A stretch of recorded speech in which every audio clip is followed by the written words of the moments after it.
Салам достор, кандайсыздар? Барыңыздар менен биз жагымдуу саатыбызды баштадык. Чай кайнаганча 10 мүнөт деп аталган подкаст жана бул 10 мүнөт аралыгында сиз өзүңүзгө керектүү сонун маалыматтарды, сонун кызыктуу маалыматтарды дейинчи баса белгилеп уга аласыз. Анткени биз азыркы учурда өзгөчө жашыруун эркектерге аялдар тууралуу деген циклды улантуудабыз, ошондуктан кош келиңиздер. Жана бүгүнкү ушул саатыбыздын аралыгында биз ар бирибиз үчүн туура маршрут бул үй бүлөгө жакындоо деген теманын тегерегинде сөз кылабыз. Мырзаларга келинчегин, сүйүктүүсүн түшүнүш үчүн керектүү маалыматтарды айтуудабыз. Ошондуктан достор, сиз ушул подкасттарда Шонти мен жана анын жолдошу Джефф Фелдандардын сонун изилдөөлөрүнө күбө болосуздар. Алардын айткандары сиздин келинчегиңизди кененирээк жана жакыныраак түшүнгөнгө сөзсүз жардам берет. Ошондуктан алыстабаңыздар. Эгерде суроолор болсо, +1 301 760 60 70 WhatsApp номерубуз кызматта экенин баса белгилейин. Ошол сандарга жазыңыз жана биз менен чогуу болуңуз. Анда эмесе Джефф мырзанын айткандарын андан ары уланталы. Ал өзүнүн изилдөөсүндө кандай ачылыштарга келген, эмнени үйрөнгөн, эмнени көргөн. Ал мындай дейт: Мени менен тааныш, көп иштөөгө тийиш болгон эркектердин бардыгы муну өз жакындарынын жыргалчылыгы үчүн жасап жатабыз деп эсептейт. Үй бүлөнү камсыздоо биздин ыйык китепте жазылган асыл милдетибиз. Ошондой болсо дагы биз өзүбүзгө мындай суроону беришибиз керек. Үй бүлөнүн жыргалчылыгы үчүн иштөө менен бирге жакындарыбыздын терең катылган муктаждыктарын орундатып жатабызбы?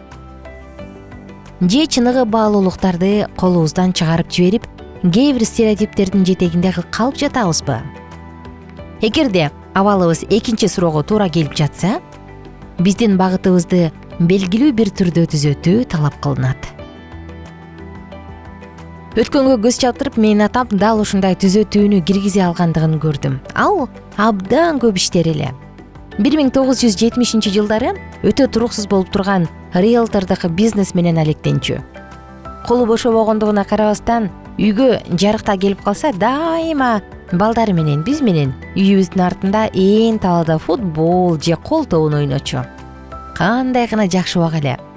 Биздин ар дайым үстүбүздө үйүбүз, 3 маал тамагыбыз бар эле. Бирок үй бүлөнүн кирешеси төмөндөгөн убактарда белибизди бекем байлаганга туура келгендиги эсимде.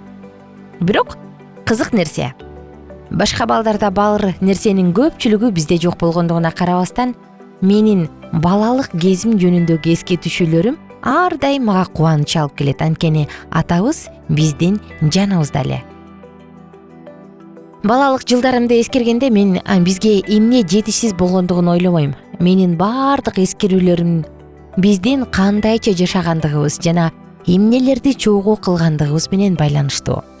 Албетте, өз жакындарыңызды бакубат жашоо менен камсыз кылууга умтулуп жатып, сиз көйгөйлөргө кабылбай койбойсуз. Бирок аларды үй бүлөдөгү биримдикти байлык үчүн курмандыкка алып келбестен чогуу чечүү туура. Акыркы 5 жылдын ичинде менин иштерим анча ийгиликтүү болгон жок. Муктаждыктарды жабыш үчүн офисте эртеден кечке иштеп жаттым. Көп учурда Шонти экөөбүз кезектеги кредит боюнча карызды кантип төлөрүбүздү акыркы учурга чейин билчү эмеспиз. Бул оор эле. Бирок биз бул кыйынчылыктарды жеңдик. Анткени Кудай биз жөнүндө кам көрөрүн билгенбиз. Бүгүнкү күндө биздин мамилелерибиз мурдагыдан дагы бекем.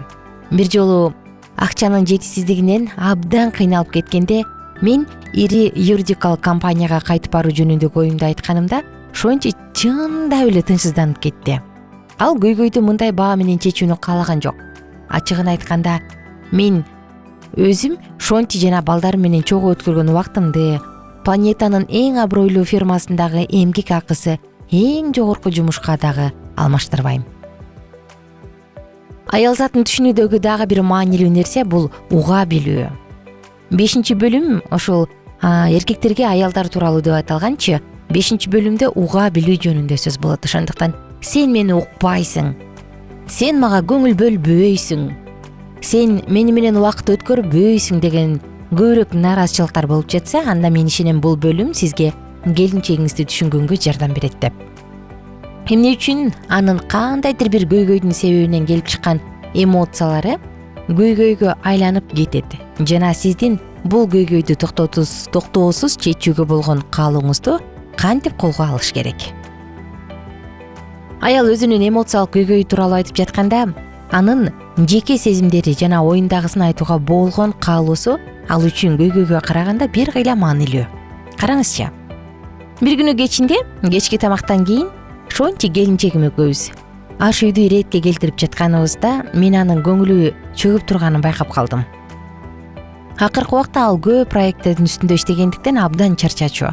Буга кошулуп ал азыр эле өзү көп убактан бери күтүп жүргөн өзгөчө жашыруун аялдарга эркектер тууралуу китебинин материалдары боюнча эфирде сүйлөшүүлөрдү жүргүзүү тууралуу CNN компаниясынын чакыруусу жокко чыгарылгандыгын билди. Мендей сезимталдыгы чектен ашкан жигит үчүн ушул учурда унчук бай. Бул жагдайда ал өзү териштиришине мүмкүндүк берсем түзүк болмок. Бирок акыркы убактардагы аялдардын ой жүгүртүүсүн изилдөө жолундагы жетишкендиктерим мени активдүү аракетке түртүп турушту. Ага эч кандай тынчтыкта болуунун кереги жок деп чечтим мен.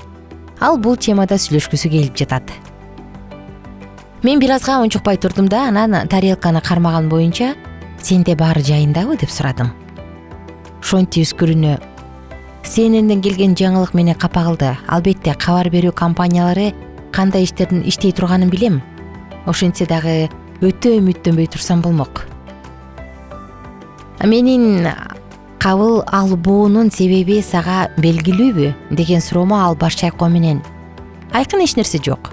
Тема бардыгына жагыптыр, бирок иш кеңешмесинде бир нече сегментте кыскартууга чечим кабыл алышкан экен. Эч кандай жекече себеп жок деди. Мен анын көңүлүн көтөргүм келгендиктен аңгемелешип жаткан адамдын рухун көтөрүү боюнча өзүмдүн мыкты жана таасирдүү ыкмамды ишке киргиздим. Сен ойлоп көрчү дедим мен. CNN-дин сага көңүл бургандыгы эле кандай сонун. Мен билем, бирок сен ойлоп көрчү. Башка радио жана теле берүүлөрдүн каналдарында дайыма чыгып тургандыгың жана өзүңдүн сүйлөшүүлөрүң аркылуу көп үй бүлөлөрдү сактап калууга жардам бергендигиң кандай жакшы. Ошондой, бирок алар сенин эмес да. Анда билбейм. Өткөн айда Голливуддун ток-шоусунда сенин 5 миллион көрүүчүң болду деп жылмайдым мен. Бул аз эмес. Ушул жерден мени таң калтырып, менин эстүү жана токтоо жубайым капыстан ачууланып кетти. Мен сага бир нерсени айтайын десем, сен мага мени эч капарыңа албаган адамдай мамиле кылып жатасың. Ал столдон турду да ыйлап жиберчүдөй көрүндү. Эмне? Мен таң калгандан өзүмө келе албай жаттым. Мен ачууландым. Сен мени шылдың кылып жатасың деп ойлодум мен. Мен сени эч капарыма албайт бекенмин. Мындан кийин сени сооротот деп күтпө. Албетте мен муну айткан жокмун, болгону көнүмүш адатым боюнча мейли өзүң бил деп күбөрөндүм. Андан кийин телевизор көргөнү кеттим. Кана, тааныш сценарийби? Муну ар бир этабын кайрадан басып өтөлү. Сизге аялыңыз сиздин угушуңузду каалап тургандай сезилет. Сиз анын сезимдерине көңүл кош эмессиз, ошондуктан эмне болду деп сурайсыз. Ал өзүнүн көңүлү чөгүп тургандыгын себебин айтат. Сиз ага жардам берүүнү аракет кыласыз. Андан кийин ал сизге сен мени эч капарыңа албаганың көрүнүп турат дейт. Бир аз убакыт өткөндөн кийин Шонти экөөбүз биздин ортобузда кагылышты талдап көрүп, бири-бирибизден кечирим сурадык. Кыязы менин угуу жана жардамдашуу деп эсептеген мамилем чындыгында андай эмес окшойт.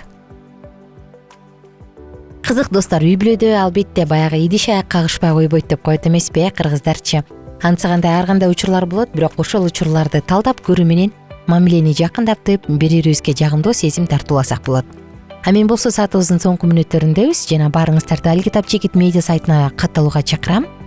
Ар бир үй бүлө, ар бир түгөй бактылуу болушу керек. Ар бир үй бүлөгө ийгилик жана бактылуулук каалайм. Бар болуңуздар.